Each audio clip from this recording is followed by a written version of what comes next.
The only possible attitude toward out-of-control desire is a declaration of all-out war.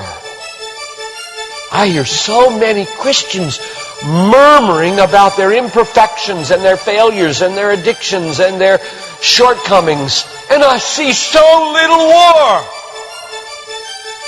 Murmur, murmur, murmur. Why am I this way? Make war!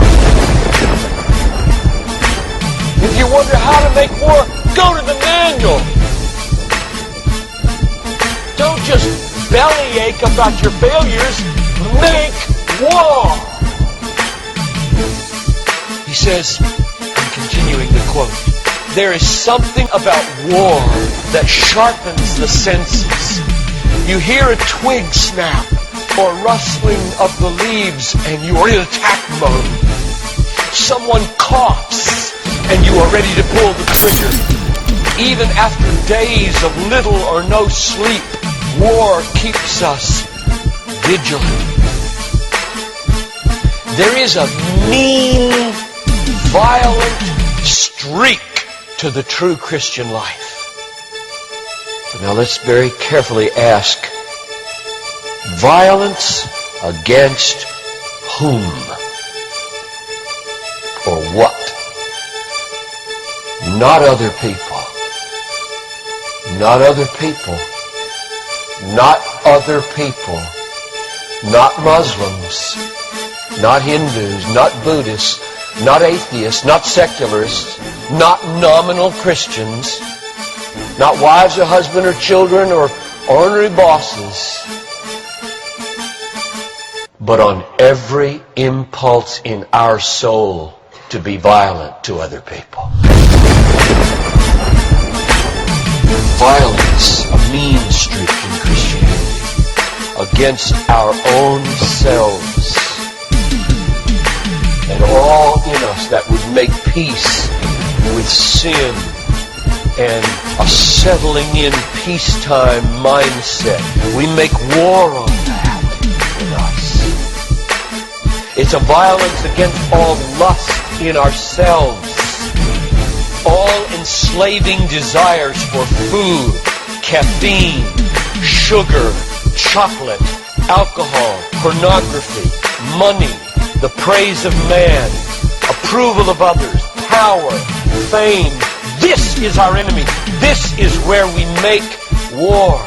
It is a violence against all racism in our souls, all sluggish indifference to injustice in our souls, a violence against all indifference to poverty and indifference to abortion in our souls. Did you know that in the warfare of Romans, Satan doesn't show up until chapter 16.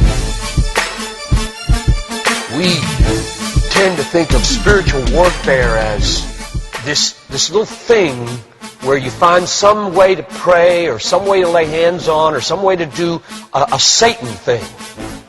Well, that's important. Believe me, that's important. We war not against flesh and blood, but against principalities and powers and world rulers of this present darkness and spiritual hosts of wickedness in the heavenly places. That's important. But you know what? It's not nearly as important as this. Because the only foothold Satan has in your life is your flesh and your sin. Nobody goes to hell because of Satan. The only reason we go to hell is sin.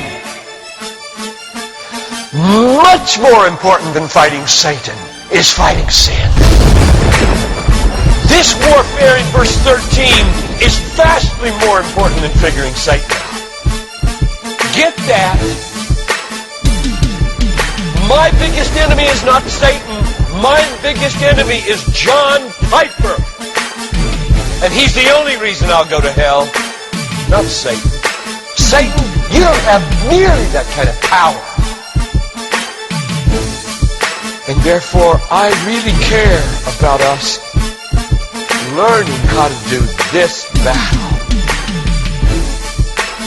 Christianity is not a settle in, live at peace with the world the way it is religion.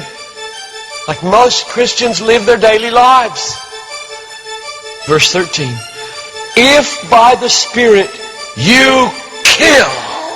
There's a mean streak in Christianity, and it's not against anybody else but ourselves.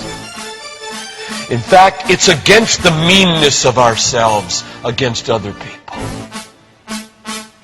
If you feel like you're a mean person against others, a harsh person, a critical person, you know your problem? You haven't learned to make war.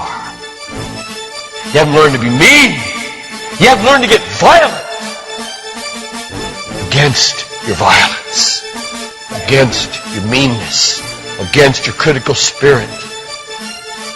And you complain of it, talk about it, but have you made war 24/7 against it?